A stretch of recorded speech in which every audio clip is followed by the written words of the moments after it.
Hello दोस्तों, new MCC class में आपका स्वागत है। आज हम फिजिक्स का न्यूमेरिकल शुरू करने जा रहे हैं जो रेलवे के लिए, ग्रुप डी और एनटीपीसी के लिए बहुत ही इम्पोर्टेंट है।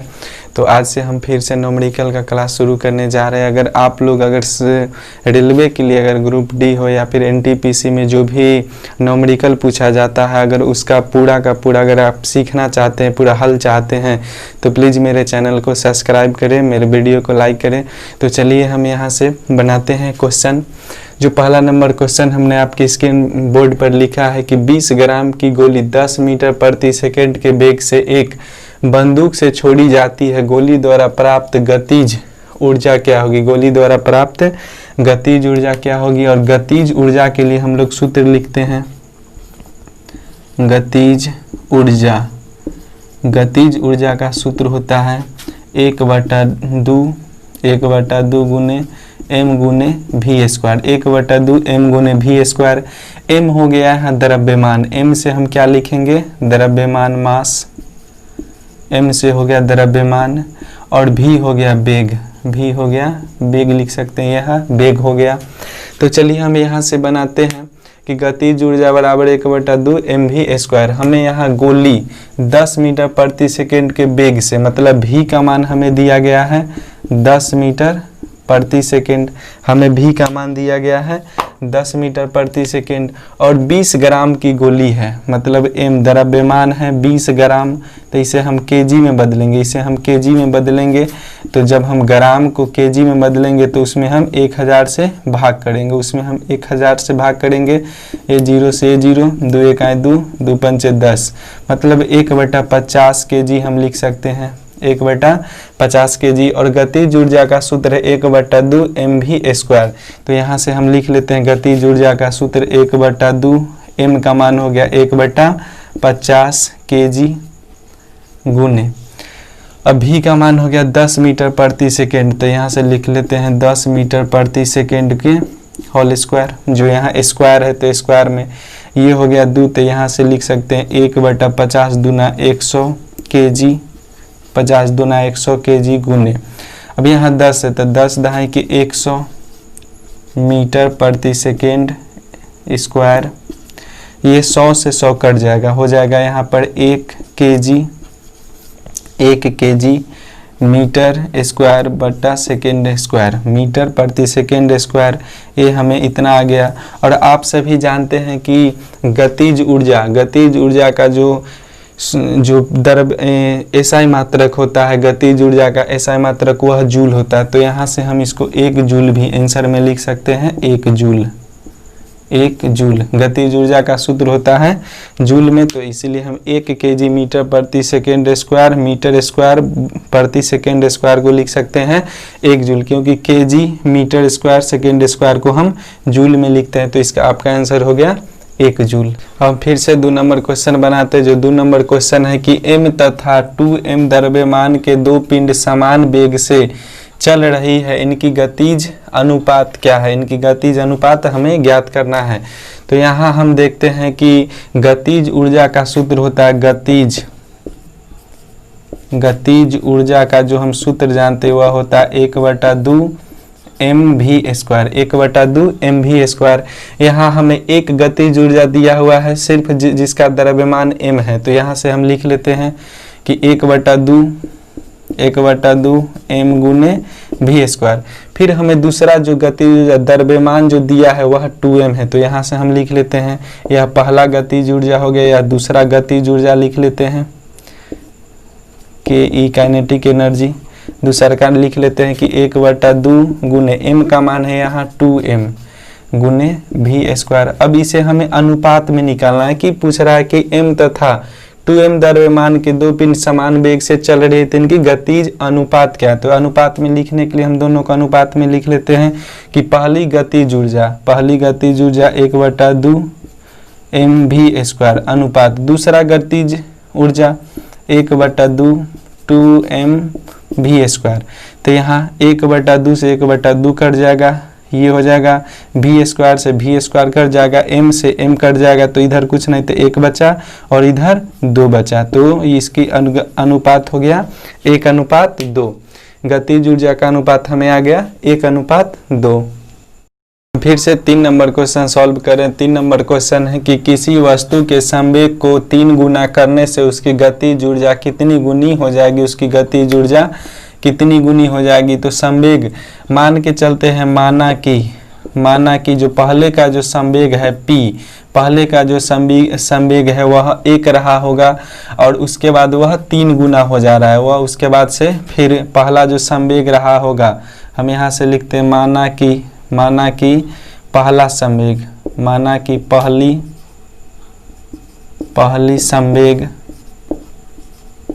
पहली संवेग रहा होगा p और फिर दूसरी संवेग हो गया होगा 3p। तो यहाँ से गतिज ऊर्जा हमसे पूछा तो हम जानते हैं कि गतिज ऊर्जा बराबर होता है 1/2 mv²। v हो जाता है संवेग, तो पहला में हम रखते हैं p²।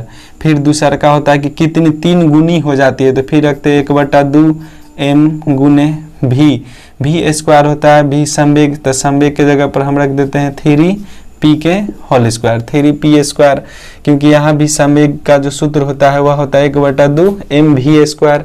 तो यहाँ से v के जगह पर हम यहाँ p के स्क्वायर कर दिए और यहाँ पे जो है 3 गुनी हो जाती है तो 3p² कर दिए। अब यहाँ से देखते हैं तो 1/2 m से 1/2 m कैंसिल हो गया, यहाँ आ गया p² बराबर यहाँ 3 × 9 p²। तो यहाँ से यहाँ कट गया तो यहाँ 1 बचा बराबर 9। तो यह कितनी गुनी हो गई, तो पहले की अपेक्षा इस 1 की अपेक्षा यह अब 9 गुनी हो गई। तो उसकी गतिज ऊर्जा कितनी गुनी हो गई, तो गतिज ऊर्जा हो गई 9 गुनी। यही आंसर है। तो हम इस तरह से भी याद रख सकते हैं कि किसी वस्तु के संवेग को 3 गुना करने से उसकी गतिज ऊर्जा कितनी गुनी हो जाएगी, तो 9 गुनी हो जाएगी। हम फिर से 4 नंबर क्वेश्चन पढ़ रहे हैं बुक से और यह क्वेश्चन आपके स्क्रीन पर दिया गया क्वेश्चन है। हम पढ़ रहे कि 50 kg द्रव्यमान के एक पिंड को ऊपर उठाने में 4900 जूल ऊर्जा व्यय हुई है, तो वह पिंड के प्रारंभिक वेग का मान क्या होगा। पिंड के प्रारंभिक वेग का मान क्या होगा। हमें यहाँ द्रव्यमान दिया गया है, द्रव्यमान मास दिया गया है 50 kg मास दिया गया है 50 kg। उसके बाद उठाने में 4900 जूल, उठाने में जो है कि 4900 जूल ऊर्जा खर्च हुई है।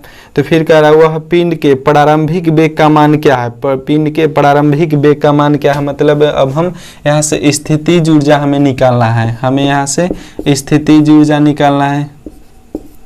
स्थितिज ऊर्जा बराबर होता क्या है, स्थितिज ऊर्जा बराबर होता है mgh। m से हो गया द्रव्यमान मास, g से हो गया गुरुत्वीय त्वरण और h से हो गया ऊंचाई। और हमेशा अगर न कुछ दिया रहा है तो g का मान हम लेते हैं 9.8 मीटर प्रति सेकेंड स्क्वायर। यह हो जाता है स्मॉल g का मान होता है 9.8 मीटर प्रति सेकेंड स्क्वायर। और m मतलब द्रव्यमान हमें दिया गया है 50 kg, स्थितिज ऊर्जा हमें दिया गया है 4900 जूल। तो यहाँ से लिखते हैं 4900 जूल बराबर m का मान है दिया हुआ 50 kg गुने g का मान दिया हुआ है 9.8 मीटर प्रति सेकेंड स्क्वायर गुने हमें यहाँ से ऊंचाई ज्ञात करना है। हमें यहाँ से पूछ रहा है कि प्रारंभिक वेग का मान क्या होगा। द्रव्यमान को ऊपर उठाने में जो ऊर्जा खर्च हो रही है 50 kg की कोई हम वस्तु को उठा रहे हैं, ऊपर जो उठाएंगे 50 kg की कोई वस्तु को हम जो ऊपर उठाएंगे तो उसमें जो ऊपर उठाने में जो ऊर्जा खर्च हो रही है 4900 जूल। तो पूछ रहा है कि वह कितनी ऊंचा उठाई, हम कितने ऊंचाई पर उठाएंगे कि 4900 जूल हमें ऊर्जा खर्च होगी। तो यहाँ से हम बनाते हैं 4900, अगर यहाँ से हम दशमलव हटाते हैं तो ये हो जाएगा 10 से ये कट जाएगा 10 बचे 50 हो जाएगा। फिर अब हमें अगर इसे काटते हैं 49 से काएँ 49 दूना 98, यहाँ हो गया फिर 5 दूना 10 और 10 काट देंगे तो 100, तो ये से ये कैंसिल। यहाँ हो गया 10 जूल बराबर हो गया 10 kg गुने मीटर प्रति सेकेंड स्क्वायर, kg गुने मीटर प्रति सेकेंड स्क्वायर। और हमें अब ऊंचाई ज्ञात करना है, और हम जानते हैं कि जूल जो होता है kg गुने मीटर स्क्वायर सेकेंड स्क्वायर के बराबर अकेले जूल होता है। तो यहाँ से हम ऊंचाई बराबर लिख सकते हैं कि 10 मीटर। वह व्यक्ति जो है कि 50 kg का कोई वस्तु 50 kg का कोई वस्तु 10 मीटर ऊपर उठाया, 10 मीटर ऊपर उठाएंगे तो उसे 4900 जूल ऊर्जा खर्च करना होगा। 4900 जूल ऊर्जा जो है खर्च करना होगा 50 kg वस्तु को 10 मीटर ऊपर उठाने में। तो यही आपका आंसर है H बराबर 10 मीटर। फिर से अगला नंबर क्वेश्चन है कि क्वेश्चन है यदि 100 kg द्रव्यमान के एक पिंड को 5 मीटर ऊपर उठाया गया है तो कार्य का मान क्या होगा। कार्य का मान क्या होगा, किसमें दिया गया है, हमें द्रव्यमान दिया गया है, द्रव्यमान दिया गया है m बराबर दिया गया है 100 kg, m बराबर दिया गया है 100 kg। उसके बाद हमें दिया है कि 5 मीटर ऊपर उठाया जाता है, मतलब h ऊंचाई बराबर दिया गया है कि 5 मीटर ऊपर उठाया जाता है। और यहाँ से हमें जी का तो पूछ रहा है कि कितना कार्य होगा, कार्य का भी SI मात्रक जूल ही होता है। तो कार्य बराबर पूछा तो हम सभी जानते हैं कि स्थितिज ऊर्जा, स्थितिज ऊर्जा निकाल लेते हैं। स्थितिज ऊर्जा बराबर होता है mgh, m से होगा द्रव्यमान गुने गुरुत्वीय त्वरण गुने ऊंचाई। तो यहाँ से हमें, और जब g का मान अगर क्वेश्चन में नहीं दिया है तो हम 9.8 मीटर प्रति सेकेंड ही सेकेंड स्क्वायर लेंगे, क्योंकि अगर यहाँ पर अगर g का मान अगर चेंज होगा तो वहाँ हमें लिख देगा, अगर नहीं चेंज है कुछ अगर नहीं दिया तो g का मान हमेशा 9.8 मीटर प्रति सेकेंड स्क्वायर ही लेना है। तो स्थितिज ऊर्जा बराबर होता है m, द्रव्यमान हो गया 100 kg, द्रव्यमान हो गया 100 kg गुने गुरुत्वीय त्वरण हो गया 9.98/10 मीटर प्रति सेकेंड स्क्वायर गुने, अब h का मान हो गया 5 मीटर, h का मान हो गया 5 मीटर। तो यहाँ से हम बनाते हैं कि ये 10 से ये 10, अब यहाँ से हो गया 980 kg इंटू मीटर प्रति सेकेंड स्क्वायर गुने 5 मीटर। अब 5 से हम फिर इसमें गुना करते हैं तो 0 के 0, 8 पंच 40 के 0, हाथ में 4, 9 पंच 45, 4 49 kg गुने मीटर से इस मीटर जो 5 के साथ जो मीटर है, मीटर से मीटर में गुना करेंगे तो मीटर स्क्वायर बटा सेकेंड स्क्वायर, ये सभी का मान होता है जूल, ये सभी का मान होता है जूल। और हम सब जानते हैं कि कार्य का SI मात्रक भी जूल होता है। तो ये हो जाएगा आंसर 4900 जूल। 4900 जूल कि अगर हम 100 kg वस्तु को 5 मीटर की ऊंचाई तक अगर उठाते हैं, 5 मीटर ऊंचाई तक उठाते हैं तो ऊपर जब उठाएंगे तो पृथ्वी का गुरुत्वीय त्वरण भी कार्य करेगा उसे नीचे खींचने में। तो गुरुत्वीय त्वरण जी का मान हम रखेंगे 9.8 मीटर प्रति सेकेंड स्क्वायर। तो ये हो गया, जो हम कोई भी वस्तु को जब ऊपर उठाते हैं तो हम गुरुत्व के विरुद्ध कार्य करते हैं, जब भी गुरुत्व के विरुद्ध कार्य करेंगे तो पृथ्वी उसे अपने नीचे की ओर खींचेगी। तो वहीं जी का मान, गुरुत्वीय त्वरण का मान हम रखते हैं 9.8 मीटर प्रति सेकेंड स्क्वायर। और यहाँ हम बनाए तो, और कार्य का कोई भी कार्य होगा तो कार्य में ऊर्जा खर्च होगी, और ऊर्जा तो यही 4900 जूल ऊर्जा हमें खर्च करना होगा। यहाँ हम 4900 को अगर जूल है तो इसे केजी में भी बदल सकते हैं, तो 4.9 kg जूल होगा, केजी किलो जूल हो खर्च होगी, 4.9 किलो जूल ऊर्जा हमें खर्च करना होगा। या तो 4900 जूल लिख सकते हैं या 4.9 kg जूल ऊर्जा। लेकिन ऊर्जा का SI मात्रक जो कार्य का SI मात्रक जो जूल होता है, या फिर ऊर्जा का SI मात्रक जो होता है वो हमें लिखना होगा। फिजिक्स का न्यूमेरिकल बनाने के लिए सबसे पहले SI मात्रक याद रहना बहुत ही ज़्यादा ज़रूरत है। हम अगला नंबर क्वेश्चन बढ़ते हैं कि क्वेश्चन है कि 2 मीटर प्रति सेकंड की चाल से घूमती हुई वस्तु की गतिज ऊर्जा 5 जूल है। वस्तु का द्रव्यमान कितना है, वस्तु का द्रव्यमान कितना, हमें यहाँ वेग दिया गया है। वेग जो दिया गया है, वस्तु फिजिक्स में वस्तु की चाल या फिर वेग दोनों बराबर होता है, चाल को ही वेग कहते हैं। यहाँ दिया हुआ है कि 2 मीटर प्रति सेकेंड, और गतिज ऊर्जा जो है, गतिज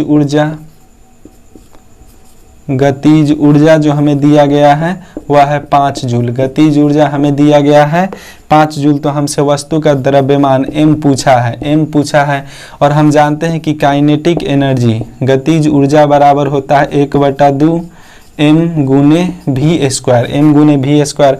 काइनेटिक एनर्जी गतिज ऊर्जा हमें दिया गया है 5 जूल बराबर 1/2 गुने m का मान हमें पूछा है, v के मान है 2 है तो 2 मीटर प्रति सेकेंड, 2 मीटर प्रति सेकेंड के होल स्क्वायर, क्योंकि यहाँ पर स्क्वायर है तो ये गुना करेंगे तो ये हो जाएगा 5 दूना 10 जूल बराबर मीटर, मीटर गुने हो जाएगा 2 दूना 4 मीटर स्क्वायर बटा सेकेंड स्क्वायर।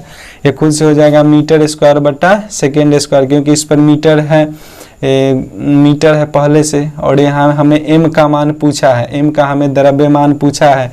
तो अगर हम इसको उठा कर, अगर ये गुना में है m के साथ या द्रव्यमान के साथ गुना, मगर इसको नीचे ले आते हैं, नीचे अगर हमें यहाँ से लिखते हैं तो यह भाग में आ जाएगा, तो m बराबर हम लिख सकते हैं m बराबर 10 जूल, 10 जूल बटा में हो जाएगा 4 मीटर स्क्वायर पर सेकेंड स्क्वायर, बराबर में यहाँ से लिखते हैं कि 10 जूल, जूल को हम लिख सकते हैं कि मीटर स्क्वायर केजी, सॉरी हम जूल को लिखते हैं केजी गुने मीटर स्क्वायर बटा सेकेंड स्क्वायर, बटा में है 4 metre square into second square. Metre second square से मीटर सेकेंड स्क्वायर कर जाएगा, 2 से 2 दूना 4, 2 पंचे 10, तो हमें अगर हम 2 से भाग कर देते हैं, अगर हम 2 से भाग करते 5 में तो 2 दूना 4 आ जाएगा 1.0, 2 पंचे 10, मतलब कि हमें आ जाएगा 2.5 kg। हमें द्रव्यमान जो आ गया वह आ गया 2.5 kg, जो आपका आंसर है 2.5 kg। तो आप यहाँ से देख सकते हैं कि हमने किस तरह से सॉल्व किया है, और जो है कि क्वेश्चन हम अभी आपके स्क्रीन पर भी क्वेश्चन दे रहे हैं। फिर से हम अगला नंबर क्वेश्चन पढ़ रहे हैं कि यदि 15 kg द्रव्यमान की एक वस्तु 4 मीटर प्रति सेकेंड की चाल से चल रही है तो उसकी गतिज ऊर्जा कितनी होगी। उसे हमें गतिज ऊर्जा काइनेटिक एनर्जी पूछा है, तो हम बनाते हैं कि हमें द्रव्यमान जो दिया गया है m बराबर हुआ है 15 kg दिया गया है, द्रव्यमान दिया गया है 15 kg। भी वेग जो हमें दिया गया है, वेग दिया है कि 4 मीटर प्रति सेकेंड के वेग से वह चल रही है। तो हमें यहाँ से काइनेटिक एनर्जी पूछा है कि गतिज ऊर्जा बराबर वाट। तो हम जानते हैं कि काइनेटिक एनर्जी गतिज ऊर्जा बराबर, काइनेटिक एनर्जी गतिज ऊर्जा बराबर होता है 1/2 mv स्क्वायर। यहाँ से लिख लेते हैं 1/2 गुने m का मान दिया गया है 15 kg गुने v का मान दिया हुआ है, तो यहाँ 2 गो भी, यहाँ एक v का मान है 4 मीटर प्रति सेकेंड स्क्वायर, तो 2 का हो जाएगा 4 चौका 16 मीटर स्क्वायर प्रति सेकेंड स्क्वायर, क्योंकि अगर हम 4 मीटर प्रति सेकेंड स्क्वायर पर अगर हम रूट स्क्वायर चढ़ाते हैं तो स्क्वायर का मतलब है इस पर कि सभी पर हो जाएगा, तो 4 चौका 16 मीटर स्क्वायर प्रति सेकेंड स्क्वायर आ जाएगा। तो लिख दिए हैं, अगर 2 से काटते हैं तो ये हो जाएगा 2 8 16 और 15 8 120 kg, 15 8 120 kg मीटर स्क्वायर बटा सेकेंड स्क्वायर, और इतना को हम जूल लिख सकते हैं, और हमें काइनेटिक एनर्जी का ऊर्जा में पूछा है, तो ऊर्जा का ऐसा मात्रक जूल होता है। तो यहाँ से हम देख सकते हैं कि काइनेटिक एनर्जी हमें आ गया 120 जूल आ गया।